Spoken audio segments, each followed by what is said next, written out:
अब क्या बता रहे हैं परमात्मा कि इतना आपको बाईपास निकाल दिया सतगुरु ने।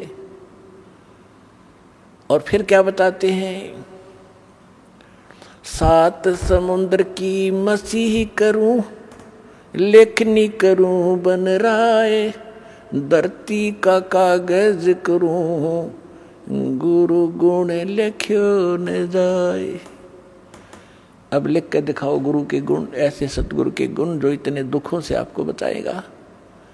एक कुत्ते की जीवनी लिखने लग जाओ, उसके पास गधे की लिखो, फिर सूअर का देखो क्या खाता है, कहाँ रहता है, और आप और हम कहाँ रह रहे हैं।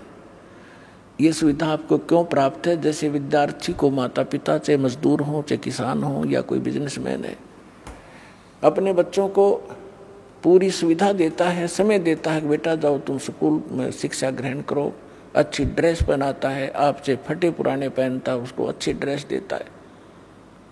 और जो बच्चा उस विद्या काल में शिक्षा समय के अंदर बकवाद करता है, शिक्षा ग्रहण नहीं करता है, आगे जाकर उसको कितना कष्ट होता है।